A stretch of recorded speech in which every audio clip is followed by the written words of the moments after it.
Bom dia a todas, todos e todas. Eu sou Margarita Oliveira, professora do Instituto de Economia. Estamos aqui em mais um encontro virtual do projeto de extensão de Economia e Feminismos. Economia e Feminismos é um projeto que nasceu em 2018, estamos cumprindo 3 anos de pesquisas, debates e análises sobre a situação das mulheres e o olhar da economia feminista dentro do Instituto de Economia. Esse ano começamos com um canal do YouTube, onde vocês podem ver vários vídeos e trabalhos que fizemos. Vou deixar por aqui o link em algum lugar. E tem também o Instagram e o Facebook de Economia e Feminismos. Então, vou pedir para todas vocês se subscreverem no canal, dar um like, compartilhar com todo mundo para ajudar nessa difusão. Hoje temos uma convidada de luxo, muito especial, que é participante também aqui desses encontros virtuais. É a Clarice Menezes Vieira. Ela é uma colega, economista, professora da Universidade Rural do Rio de Janeiro, Universidade Federal Rural do Rio de Janeiro, professora de História do Pensamento Econômico, de Economia Política Internacional, e, bom, uma pessoa que eu amo muito de coração, acho que ela é muito inspiradora, e depois de muita insistência, vai apresentar para a gente um pouco de debate sobre o papel da mulher na história do pensamento econômico, que eu acho que é fundamental. Então, Clara, passa para você. Sim, um prazer enorme, assim, essa iniciativa da Marga está sendo uma coisa muito especial, né, no contexto do estudo de economia e da ciência econômica em geral. Então, assim, eu acho que muito feliz, né, de poder estar falando, ter esse espaço para falar, né, e eu demorei muito para decidir, porque isso vai ser um dos assuntos, assim, eu sou uma iniciante, né, nesse tema. E eu sou uma iniciante não à toa, eu sou uma iniciante que tem muito a ver com o que eu vou apresentar, né.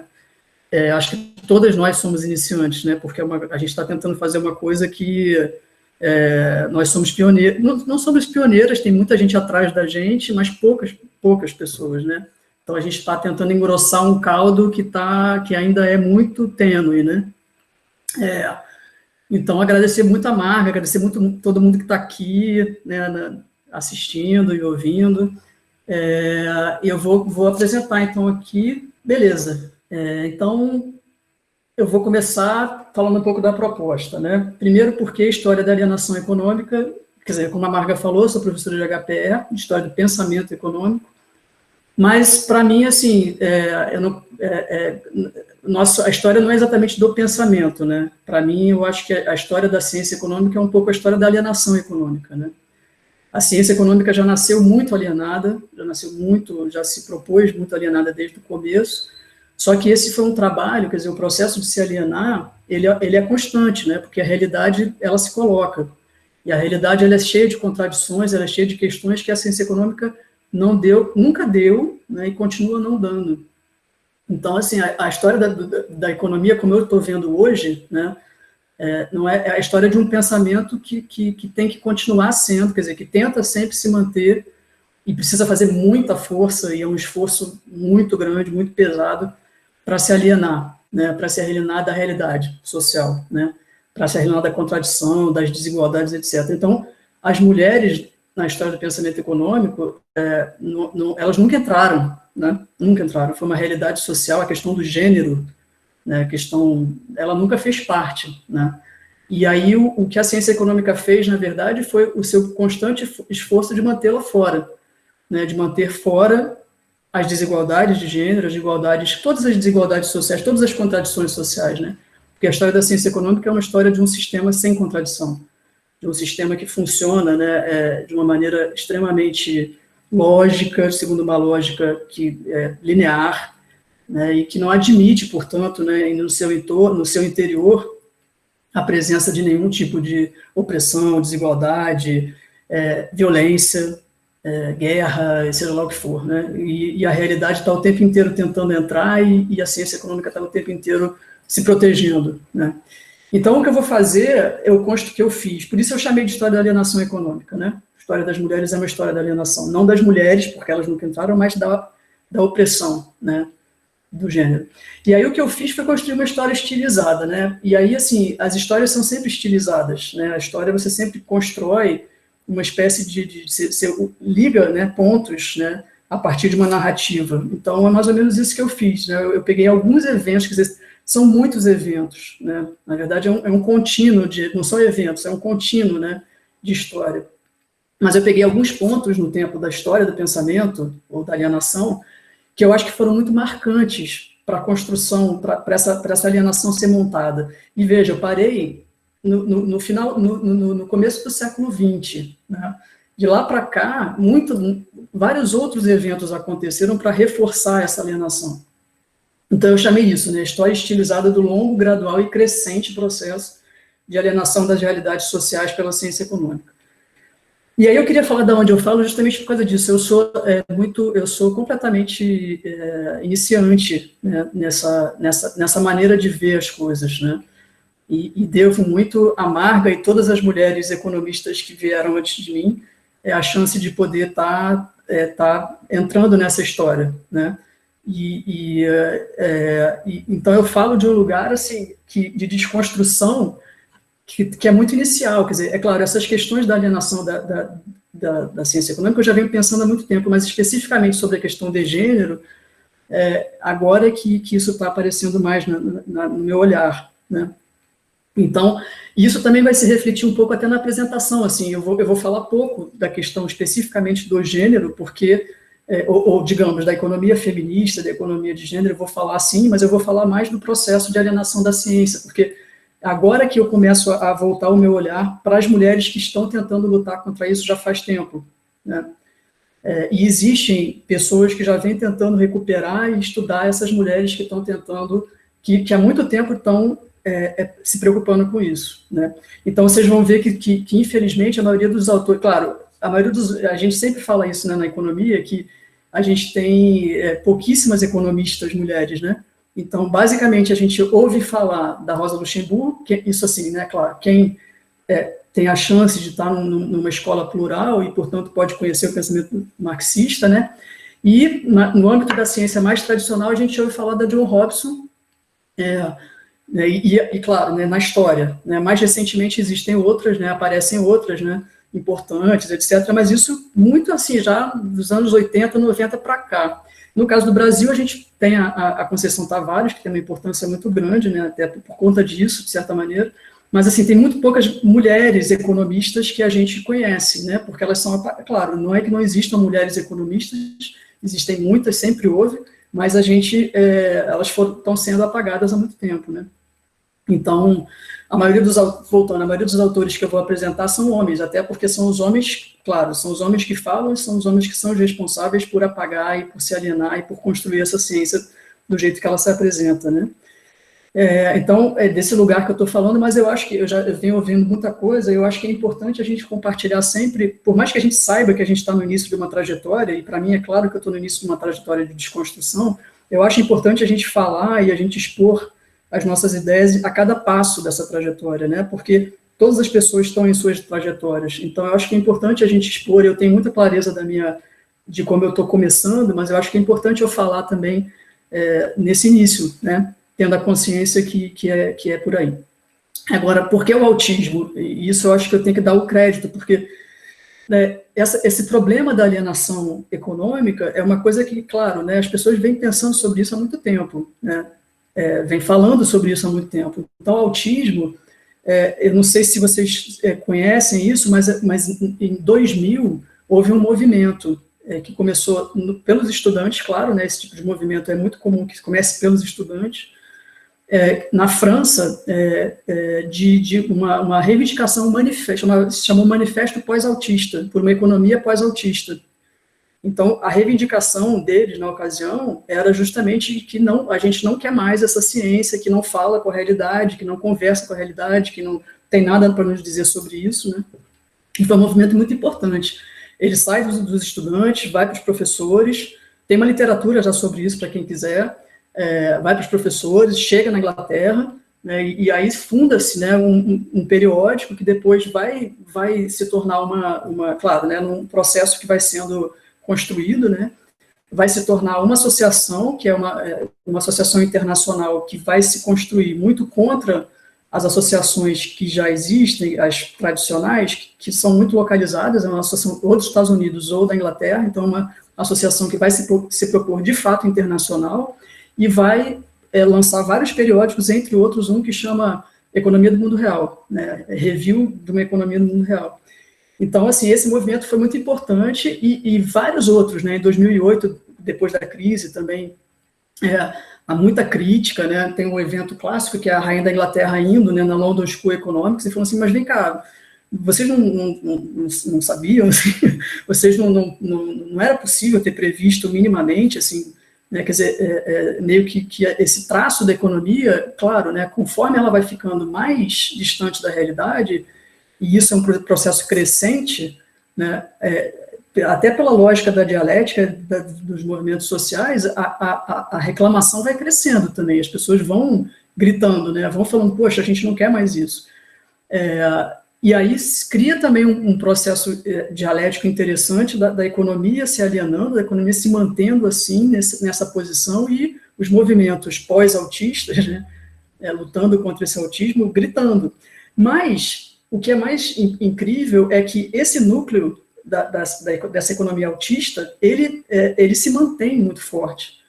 Né? Ele conseguiu se bloquear de uma maneira tão impressionante, tão incrível, que é como se fosse uma rocha tão dura que todo mundo está gritando que não dá mais, que a gente não quer mais uma ciência que seja tão autista, que não dialogue com a realidade social, né? E essa rocha está ali e parece que não se abala, né? Então, é um pouco essa a história da ciência, né? Então, por isso que eu chamei de autismo, né? O autismo não foi um termo, um adjetivo que eu inventei, né? É usado. Bom, o uso dos autores, eu vou apresentar alguns autores e eu queria dizer que eu estou usando eles de uma maneira muito livre, né? As autoras e os autores, especialmente os que eu vou usar, os homens, né? Então, é importante a gente dizer isso, porque são autores de peso, algum deles muito importantes, então eu trouxe alguns elementos desses autores, mas eu queria advertir que algum deles tem uma complexidade na sua obra e né, nas suas contribuições bem maior, né? Especialmente o Adam Smith, que é um autor que eu tenho um carinho muito grande, mas que o meu carinho está se desconstruindo, porque ele, embora o texto dele seja um texto que dê abertura até para uma discussão de gênero, né, o uso dele foi um dos piores. Assim, o Smith foi um autor que ele é talvez o maior exemplo, o maior cânone e o maior símbolo, né, dessa ciência, o que não tem nada a ver com a obra dele, parece, né, mas ele se tornou assim. E eu queria falar desde já como explicar a cegueira. Eu queria dizer isso assim, eu vou voltar a isso no final da apresentação, mas do meu ponto de vista, quem melhor explica isso, quer dizer, como é que é claro, gente, a pessoa que está na posição de poder, que controla a ciência é poder, a pessoa, naturalmente, ela tem muitos privilégios ali, né? Então, as pessoas resistem muito, né? Essa cegueira, essa alienação, ela sustenta, né, uma posição de poder e privilegiada, né, desse núcleo, né, de pessoas brancas, héteros e homens, né, pessoas não homens, né. Então, é claro que eles estão muito sentados ali e isso é uma das explicações de por que as pessoas se cegam, né? Mas eu acho que não é só isso, né? Eu acho que tem um outro elemento muito importante, que é o elemento do nosso mundo mesmo, né?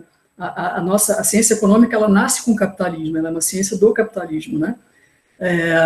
E de certa maneira, ela nasce para explicar uma coisa, um tipo de sistema econômico, que ele é montado numa grande fantasia, que é o mercado. Então, é uma ciência que foi toda construída em cima de uma coisa que não existe, que é uma grande loucura, loucura não, mas é uma grande... e aí a pessoa que eu acho que melhor explicou, não a pessoa, mas a tradição que melhor explicou, foi a tradição do Marx, é um grande fetiche. O mercado é uma coisa que não existe, nunca existiu, e ele traz em si, né, uma ilusão. né? Que é a ilusão de que existe tal coisa como uma economia sem poder, uma economia sem política, sem relações sociais, etc. Então, a ciência que se propôs a olhar para essa coisa, que é o mercado, naturalmente que ela tem que ser uma ciência com pouca ligação com a realidade, porque ela está olhando para uma coisa que não existe, né? Que é uma aparência, só existe na aparência, né? Como Marx vai falar. Então, eu vou voltar a isso no final, mas eu queria dizer desde já, porque o que eu acho que melhor explica, além, claro, dos privilégios e de poder que isso sustenta, né? Eu acho que tem a ver com isso. A pré-história disso é a pré-história da formação do capitalismo, né? E aí eu não vou repetir, eu vou tentar passar rápido sobre isso, né? É o que se chama de acumulação primitiva, eu botei aí do século XV ao XVIII, processo de longa duração de constituição da sociedade capitalista, que se inicia na Europa Ocidental, mas que tem esse processo que vai se alastrando, né, e toma, né, o planeta inteiro no século XX, que são vários elementos, né, que quem chama de acumulação primitiva é o próprio Marx, lá no famoso capítulo 24, que são vários elementos, formação dos estados nacionais, a constituição das novas classes, a transformação da terra e do trabalho em mercadorias, a colonização e a exploração da América Colônica, é uma série de elementos, né, que foram... Tem outros, né, tudo... Enfim, vou tentar não falar muito sobre isso, né, a exploração do trabalho escravo, a pilhagem das Índias, formação dos mercados, isso é uma história que já está bem conhecida, né, foram muitos fatos, muitos elementos, né, históricos, uma dinâmica histórica muito particular que foi apontando, né, para essa transformação. Mas a única coisa que eu queria, e que vai dar na formação da sociedade capitalista, eu coloquei no século XVIII, que é mais ou menos, que era o momento que a ciência surge, né, aceitando, né, que ela surge como ciência com o Smith, embora isso também, o pessoal da economia sabe que isso não é um consenso, mas eu vou aceitar isso, não é importante para o nosso tema, né. Agora, o que eu quero destacar disso é que a violência é o elemento central desse processo, né. E mais, para mim, claro, não para mim, para os autores que eu vou trazer, isso não é um elemento central do processo da acumulação primitiva. Isso é um elemento, quer dizer, veja, a violência não foi algo que o capitalismo usou para se formar, né? Quer dizer, a violência política, física, todo tipo de violência, né? Não foi algo que o capitalismo usou, a sociedade usou para se formar e depois entrou numa fase de paz. A violência é um elemento fundante do capitalismo, é o elemento sem o qual ele não vive, né? Então, para mim, o que eu quero trazer, mais importante do que esse processo, é a contribuição que vem depois da Rosa Luxemburgo e de várias outras autoras, né, que a violência não é necessária para a fundação, e como achava Marx, depois a gente iria entrar numa fase de paz, etc. Como as pessoas podem olhar para o mundo que a gente vive e achar que é um mundo que não tem violência, né? É algo que é muito estranho, assim, já é uma coisa assim, que é muito chocante, né? De entender. Então, a Rosa Luxemburgo vai dizer isso, né, já lá no livro dela, já não se trata de acumulação primitiva, mas de um processo que procede, inclusive, em nossos dias. O capital não conhece outra solução que não a da violência, um método constante da acumulação capitalista no processo histórico, não apenas por ocasião de sua gênese, mas até mesmo hoje. Para as sociedades primitivas, e aí ela estava olhando muito as sociedades que foram colonizadas, né? No entanto, trata-se, em qualquer caso, de uma luta pela sobrevivência. E, no caso aí, ela está olhando até para o fenômeno do imperialismo, né? A resistência à agressão tem o caráter de uma luta de vida ou morte levada até o total esgotamento ou aniquilação, que é exatamente isso que a gente vê até hoje de todas as categorias que são oprimidas na sociedade capitalista, né? Não se trata de existir, se trata de resistir, como alguém falou aqui numa apresentação. E aí, além dela, né, claro, não podia deixar, né, isso aí, a Marga tem uma apresentação que ela apresenta, né, a teoria o livro da Federici muito propriamente, né, mas eu acho que exatamente, ela está na mesma linha, né, e um desses processos de violência, uma dessas violências foi, né, a instituição da divisão sexual do trabalho, né, de colocar a mulher no papel que né, cabia dentro dessa opressão. Então, o capitalismo, enquanto sistema econômico-social, está necessariamente ligado ao racismo e ao sexismo. Isso é que eu acho muito interessante, né? Não é uma questão que você pode... que existe muito essa ideia, né, de que o capitalismo ele pode chegar a um ponto de abrir mão do racismo e do sexismo, né? E, portanto, dessa violência, dessa opressão, né? E não pode, né? O capitalismo precisa justificar e mistificar as contradições incrustadas em suas relações sociais, a promessa de liberdade frente à realidade da coação generalizada e a promessa da prosperidade frente à realidade da penúria generalizada, difamando a natureza daqueles a quem ela explora. Mulheres, sujeitos coloniais, descendentes de escravos africanos, imigrantes deslocados pela globalização. Então, como a violência é um processo, a desigualdade, a violência é um processo constante, sempre você vai ter que ter um mecanismo de violência, de opressão para você, e uma discriminação, né, e uma rebaixar, né, colocar alguém, né, sempre vai ter que ter um processo de opressão para conseguir justificar, né, as contradições desse sistema, né. E ainda cada fase da globalização capitalista, incluindo a atual, vem acompanhada de um retorno aos aspectos mais violentos da acumulação primitiva, o que mostra que a contínua expulsão dos camponeses da terra, a guerra e o saque em escala global e a degradação das mulheres são condições necessárias para a existência do capitalismo em qualquer época. Então, eu só queria só trouxe a Rosa Luxemburgo e a Silvia Frederic para dizer que, desse ponto de vista, né, essa pré-história não é uma pré-história, é a história do nosso mundo, né? Só que, quando a ciência econômica surge, e aí eu coloquei o Adam Smith, né, como o pai dessa ciência, ela começa o processo de colocar isso tudo para baixo do tapete, né? Colocar a violência para baixo do tapete, a opressão, a desigualdade, a belicosidade, né? Todos esses elementos que são constitutivos, né, do capitalismo. E, é claro, a nossa ciência é a ciência que vem para fazer isso. Ela que vem para dar essa arma para o capitalismo, que é a arma ideológica, que é a arma do... E veja, não é ideológica, né? É uma arma do saber, de ter uma ferramenta, entre outras, todas as ferramentas de opressão, você tem a serviço do capitalismo uma ferramenta que é a ciência, né? Então, o Adam Smith, né, como muitos devem conhecer, eu não estou supondo que são todos estudantes ou economistas, né? Então, tentei fazer uma coisa que não fosse muito, entrasse muito nas questões. O Adam Smith, ele estava muito fascinado com o capitalismo, né? Lá no século XVIII, ele está lá na Escócia, ele faz várias viagens e vê todo o processo de Revolução Industrial. Ele está fascinado com isso, e ele está fascinado que o capitalismo, e ele tem razão, gera, né, amplia muito a divisão do trabalho. E aí, a divisão do trabalho é o grande elemento que ele vê como que é o fruto do progresso material do capitalismo. O que ele tem razão também. Como a maioria das pessoas acha, né? Então, ele está tentando entender de onde vem a divisão do trabalho. Quer dizer, o que causou essa grande divisão do trabalho, que é a origem da nossa riqueza, da riqueza que ele está assistindo, lá na Europa, claro, né, lá na Escócia, na Inglaterra, etc. Então, ele quer saber de onde vem isso, né, você poder segregar o trabalho em várias etapas, né, e isso aumentar muito a produtividade. E aí ele vai olhar e vai achar que isso vem da nossa natureza. Então, ele fala, essa divisão do trabalho, da qual derivam tantas vantagens, não é, em sua origem, o efeito de uma sabedoria humana qualquer. Quer dizer, a gente não planejou isso, né?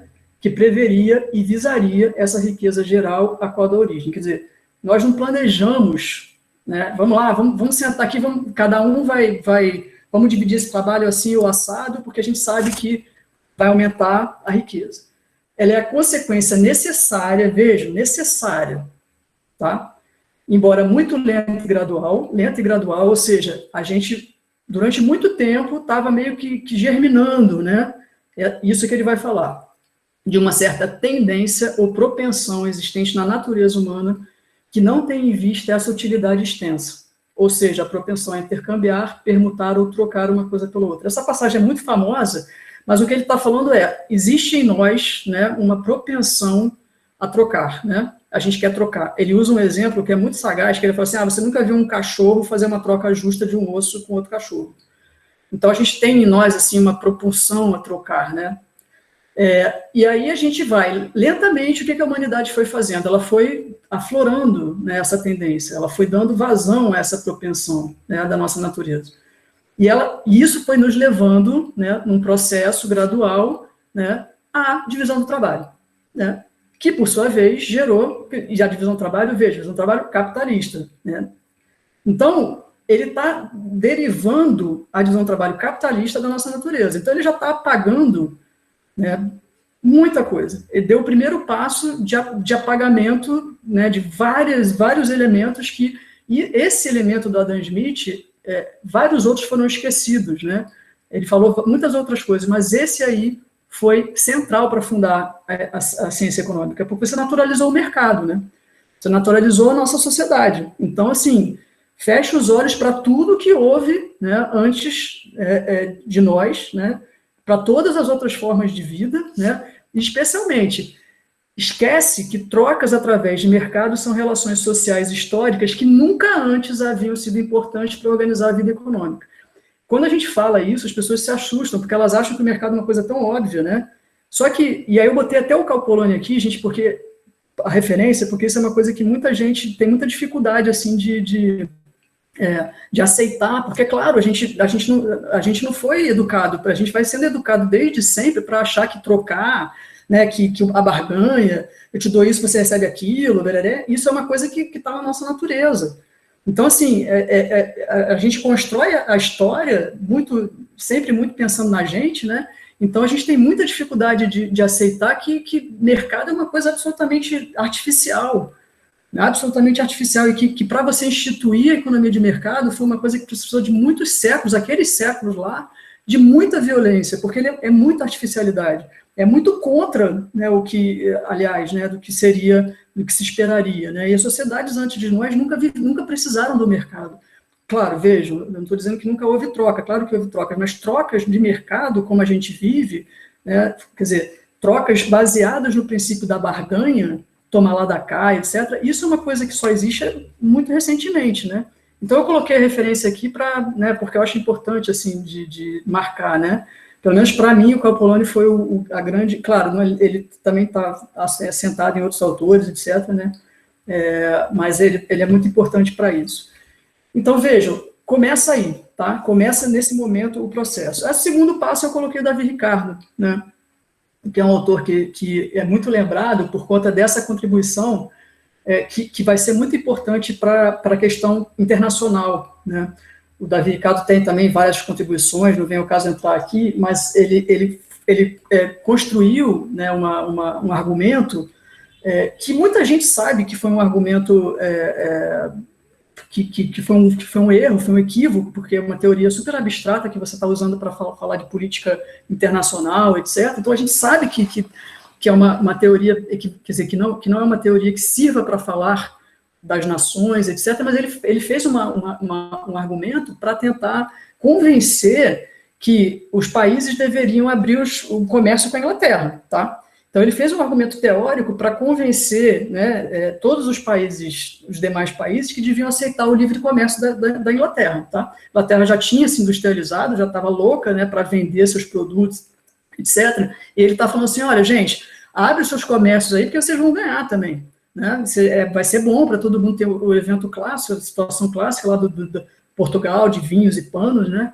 Então, ele construiu esse argumento, né? E eu vou ler mesmo um país, que eu nem coloquei o texto dele, eu coloquei o texto do Chang, porque o Rajul Chang, ele foi o grande crítico, né, dessa teoria, foi uma das pessoas, foi um autor muito importante para construir todo um outro argumento, né, na linha do desenvolvimento, etc., de questionar isso, né? Então, eu coloquei a citação dele. Mesmo um país que não tem vantagem de custos sobre seu parceiro comercial ao produzir qualquer item, pode ganhar do comércio se especializar-se em produtos nos quais tem menor desvantagem de custo. Com essa teoria, Ricardo supriu os comerciantes do século XIX com uma ferramenta simples, mas poderosa para argumentar que o livre comércio beneficia qualquer país.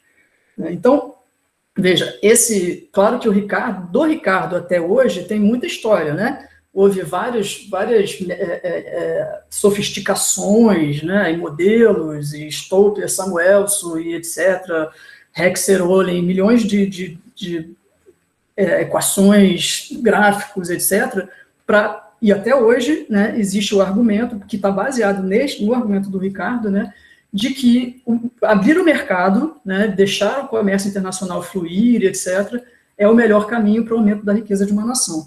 Então, esse é um outro elemento que abstrai muito a questão do sistema internacional das nações, né? Quer dizer, foi uma outra realidade que está sendo apagada, né? de que o sistema capitalista, o sistema internacional capitalista, não é um jogo de soma positiva, ele é um jogo de soma zero, né?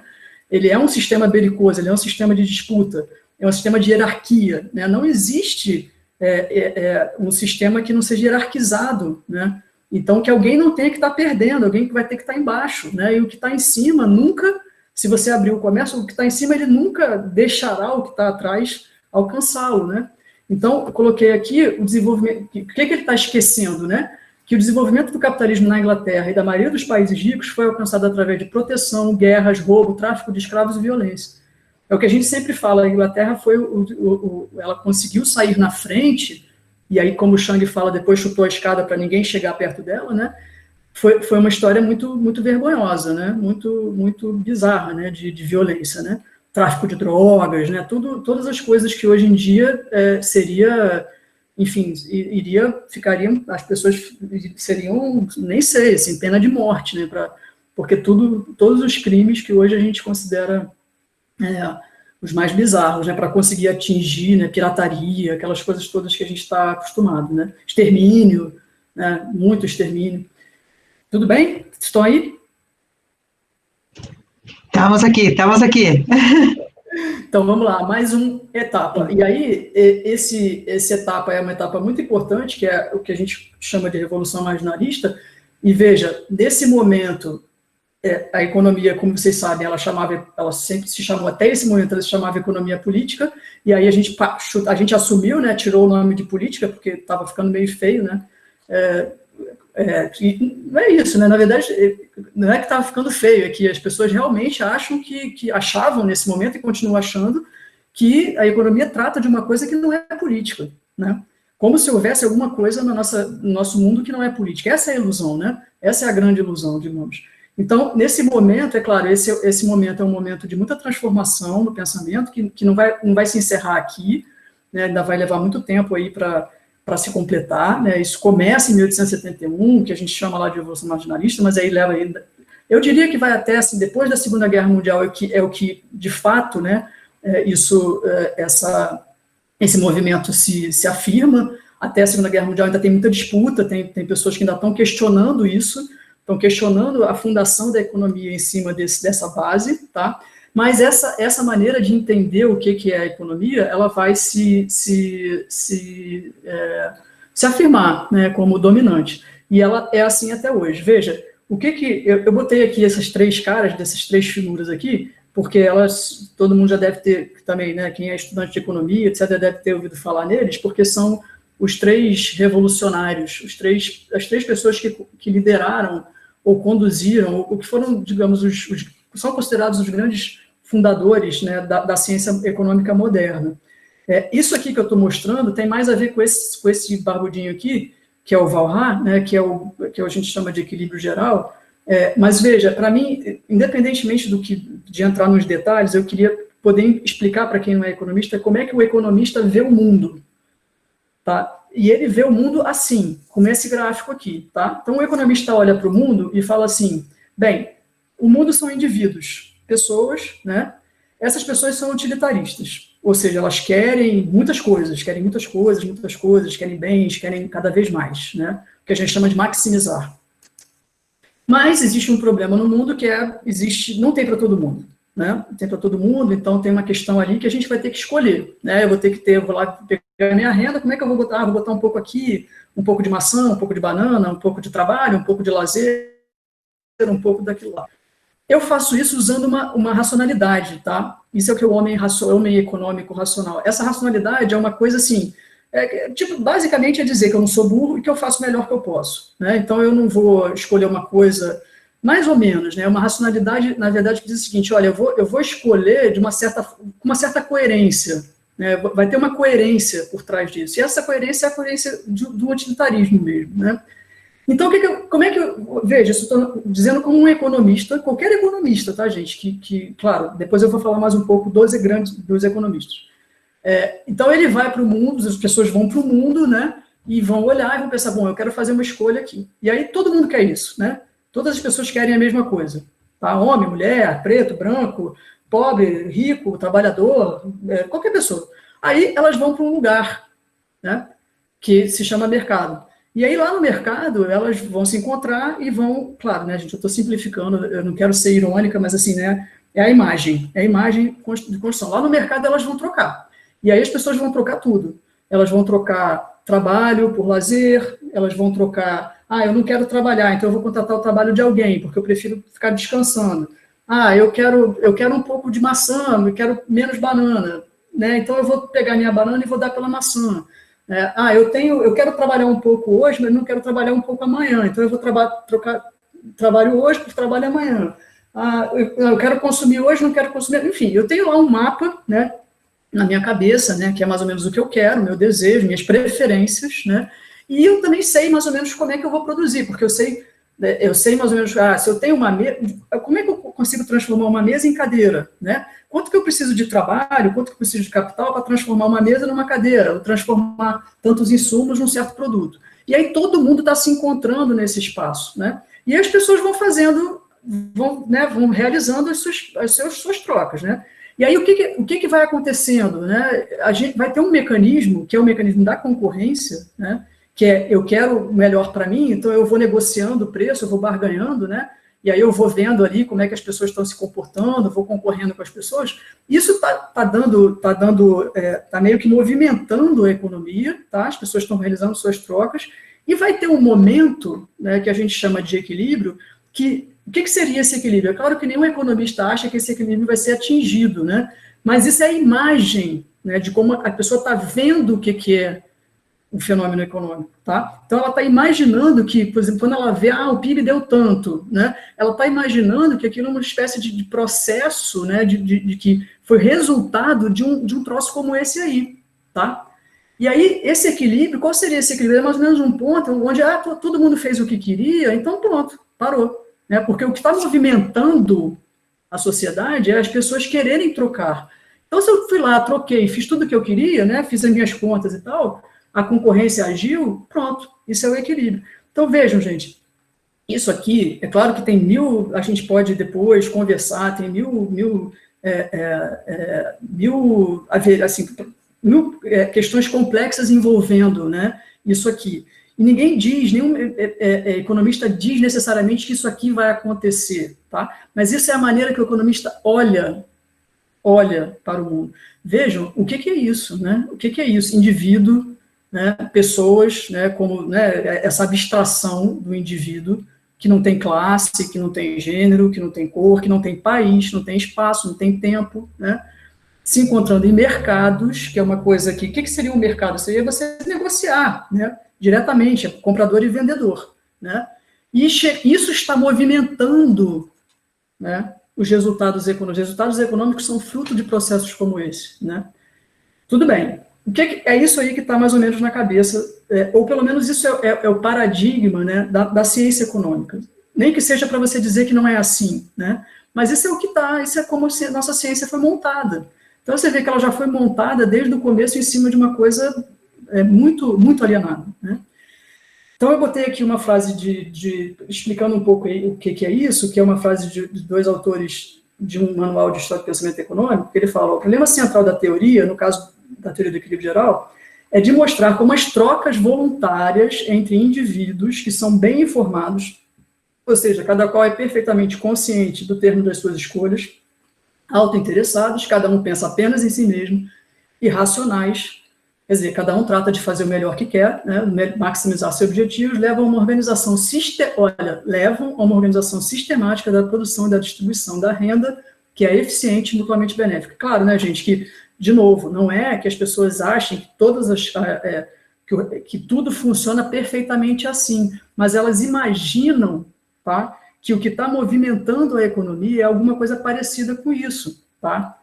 Então, o que você está esquecendo aqui? Bom, primeiro, grande parte das transações econômicas são feitas utilizando outras instituições que não o mercado, né? A maioria das coisas que a gente faz, a gente não usa diretamente o mercado. Estrutura de propriedade impõe diferenças na possibilidade de barganhar. Quer dizer, o que eu estou dizendo é uma coisa óbvia, né? Como é que você acha que um trabalhador negocia igual a um patrão, né? Então, o que você tem ali, o patrão e o trabalhador estão se encontrando, para dar um exemplo óbvio, né? Estão se encontrando ali e falam assim, não, né, a concorrência, né? Vamos lá, né? que é mais ou menos sinônimo de dizer que poucos mercados operam em concorrência. Que tem, o preço do mercado, ou o processo dos mercados, não é barganha, né? Não é essa barganha livre, ou o que a gente chama de concorrência perfeita. E botei mais um, que é óbvia também para todo mundo, que distribuição da renda depende de política, né? Então, o processo, você pode até imaginar que a maneira que as pessoas produzem, né, depende dessa barganha, dos mercados e tal, mas achar que as pessoas recebem uma renda, né, que o meu salário, o lucro do patrão, né, a renda da terra, né, a renda do proprietário de propriedade, do dono de propriedade, ela é determinada dessa maneira, né, e não depende de barganha política, né, isso é uma grande alienação. Tudo bem, gente? Tá todo mundo aí? O problema de falar para ninguém é que a gente fala muito também, né, porque a gente acha que está sozinho e acaba falando muito.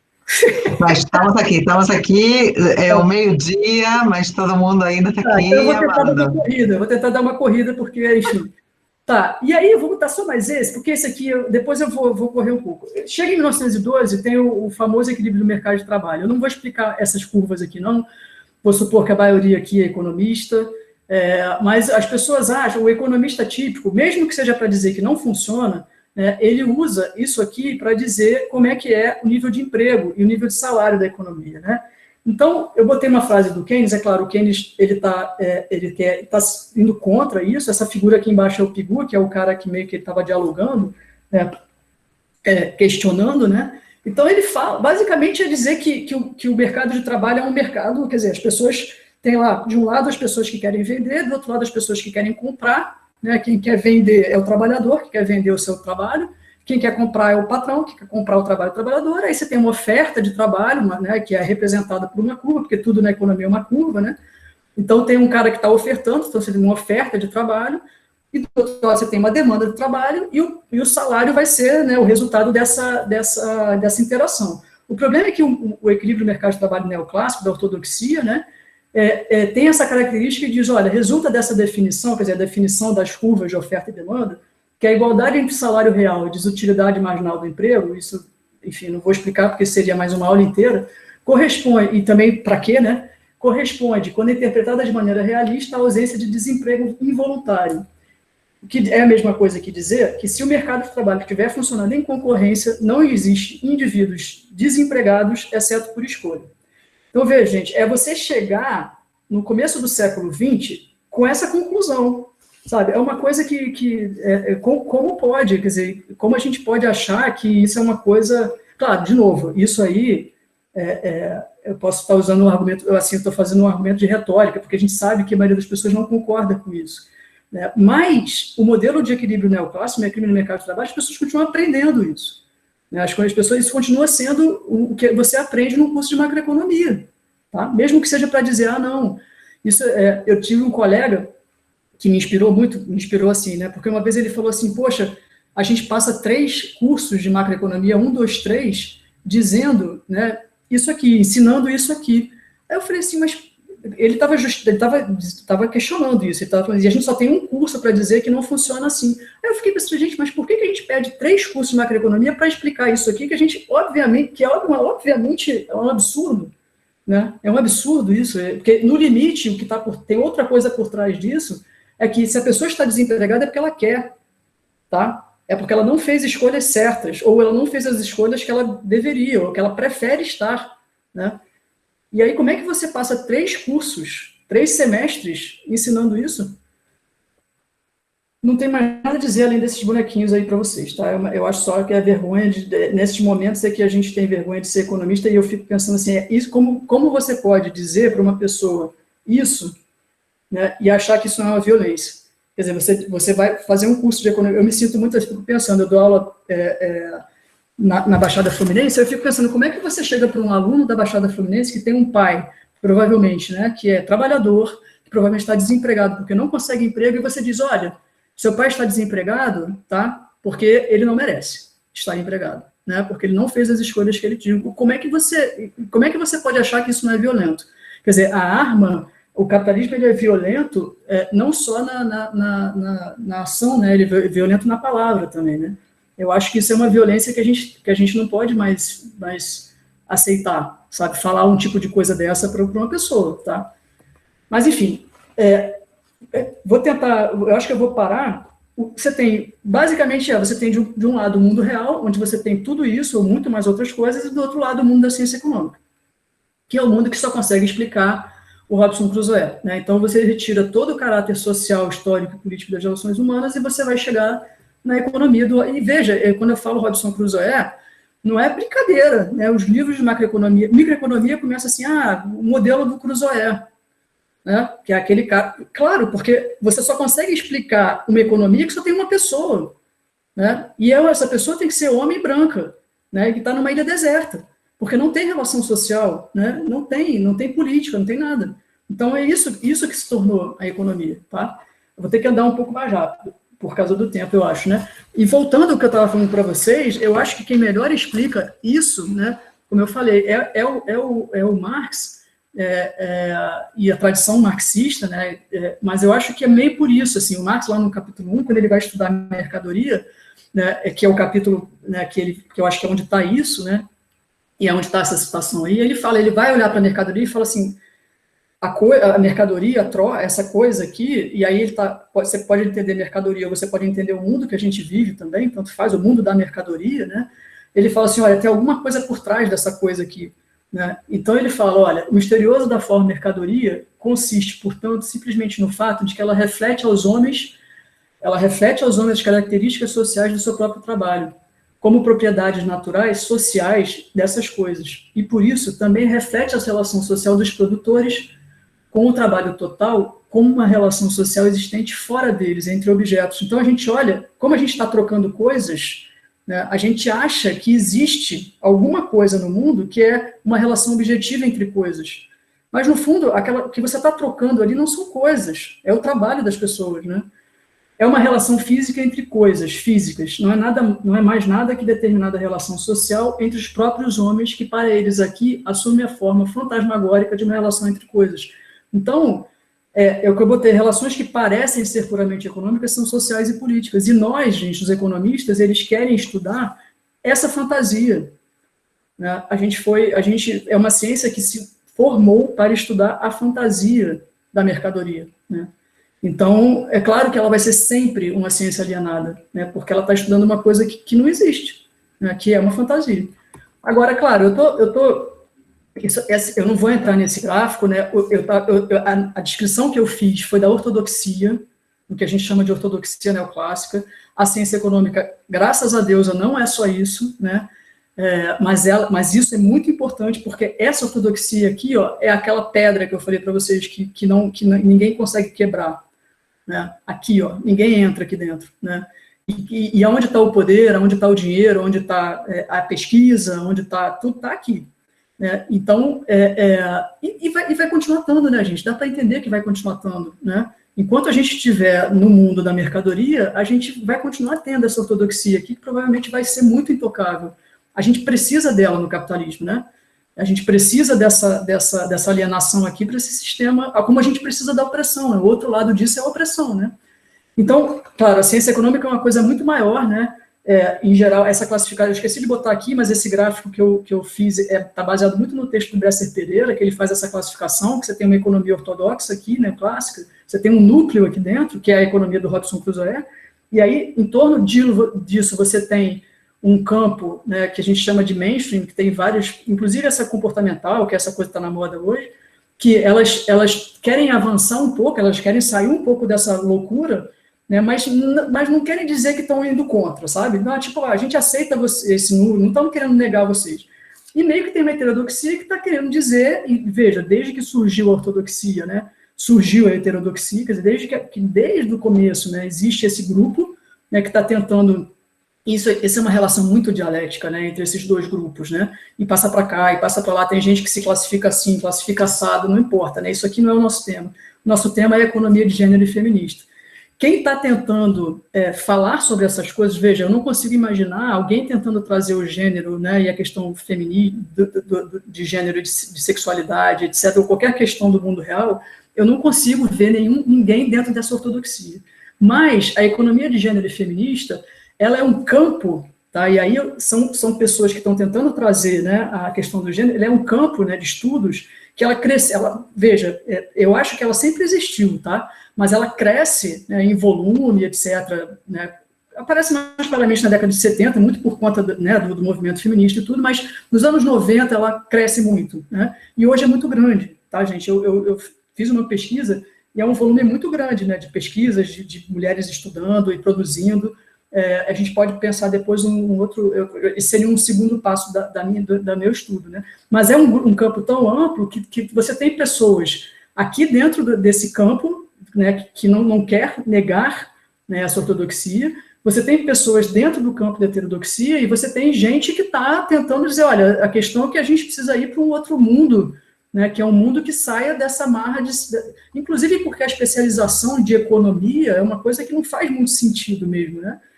Essa coisa, economia sem política, economia... Porque, veja, se é para ser economia, né, você não está quebrando a ideia básica, né, de que existe tal coisa como uma economia pura, né? Então, quem está nesse mundo aqui, quem está dizendo, olha, a gente precisa de uma outra, digamos, né, uma outra epistemologia, né? A gente precisa de uma outra ciência, a gente precisa de uma outra concepção de que não seja a economia pura, né? Eu vou pular esse slide para a gente não perder tempo, vou direto para esse, quer dizer, aquele seria muito legal, mas eu vou direto para esse por causa do tempo. Desse mundo da economia de gênero e feminista, né, só para dar o panorama, você teria, em geral, você tem uma diferença, a economia de gênero e a economia feminista, e eu coloquei as coisas nesses termos, é um termo relativamente, que eu acho que a Marga até concordaria, ela pode comentar depois. Quer dizer, o termo economia de gênero, eu imagino, é um grupo de pessoas que está mais alinhada até quer dizer, que não tem muita preocupação de questionar o mainstream, né, questionar a base, né, da ciência econômica tradicional, digamos, mas que quer levar em conta questões de gênero, né, que quer falar a diferença de homem, mulher, etc, etc. E do outro lado você teria o que as pessoas chamam mais de economia feminista, que aí, de fato, é você, por um motivo ou outro, né, você tentar pensar a questão de gênero, né, e a questão feminista, mas questionando, né, as bases da ciência tradicional. E aí você, como eu falei, pode ser questão teórica apenas, né, e aí provavelmente você está dentro desse campo aqui, né, ou pode ser por questões metodológicas ou mesmo questões epistemológicas, né, e aí você estaria, né, criando uma economia feminista que seria uma proposta, inclusive, de questionar a própria maneira de se afirmar da ciência econômica como ciência pura. E aí, nesse mundo aqui, eu colocaria de muita importância, assim, pelo menos até que eu tenho estudado, que eu acho que está justamente nesse campo, que é a teoria da reprodução social, e aí botei até a referência aqui da Titi Bhattacharya, né, que é uma proposta mesmo, né, de ver, né, estudar, né, que tem viés marxista, etc., né, de entender, de tratar da questão de gênero, mas que está num campo aqui que não aceita nem a possibilidade de uma economia pura, né? Então, realmente seria um questionamento até da própria ciência como existe hoje, né? Tem depois eu vou deixar isso para vocês, tem uma autora, a Brena Fernandes, ela tentou fazer um sílabus, né, do que seria a economia de gênero e feminista e as grandes questões que estão sendo tratadas, tá? De novo, isso aqui a gente já está, né, já estaria no século XX, já estaria agora, né, e essas seriam as principais questões em torno das quais, né, a economia feminista de gênero está tratando, né. Então, gênero, aspectos filosóficos e metodológicos, enfoques, conceitos e propostas teóricas, a questão do trabalho doméstico não remunerado, quer dizer, é dessa maneira que a questão de gênero está entrando na economia, né? E é claro que aqui, né, no primeiro item, seria o próprio questionamento sobre a própria ciência, né? Desigualdade de salários, discriminação no mercado de trabalho, políticas macroeconômicas, né, que eu acho que estaria... Isso aqui, por exemplo, seria voltados para o desenvolvimento e neoliberalismo, economia feminista seria até um campo que você teria um espaço dentro da heterodoxia, né, dentro desse mundo aqui, para falar de gênero, né? E que é muito importante, porque a gente está no capitalismo, né? Não tem muito jeito, a gente sempre vai ter que ter pensar em como, não dá para esperar o outro mundo, né? A gente tem que agir nesse. E a questão de economia feminista e suas interações com outras abordagens heterodoxas. Bom, já falei muito, que aqui eu vou deixar essa apresentação, eu botei as referências que eu usei, etc., e é isso, gente, muito obrigada, e desculpa aí a demora, porque realmente falar sozinha a gente fala muito. Ai, claro, muito bom, muito bom. Eu amei, amei. E Deixa eu todo mundo parar aqui aqui. amou. Deixa Tira eu a parar aqui. apresentação para ver a Nossa. todo mundo. Não, Sim. realmente, assim, muito, muito obrigada. Foi maravilhoso. Realmente são as coisas que estamos todos pensando o tempo inteiro. Você conseguiu sintetizar e trazer todo mundo para essa reflexão. Então, muito, muito, muito obrigada. E a gente está todo mundo esperando já a segunda parte, né? Você prometeu, agora vai ter que cumprir. Ok. Então, vou encerrar aqui a gravação. Agradeço a todo mundo pela participação. Vou subir o link depois no YouTube. Então, a gente vai conseguir assistir isso 1000 vezes para buscar cada um dos pontos. Um beijo muito, muito grande. Muito obrigada a Beijo. todo mundo. Beijo, obrigado a vocês. Beijo. Desculpa o tempo.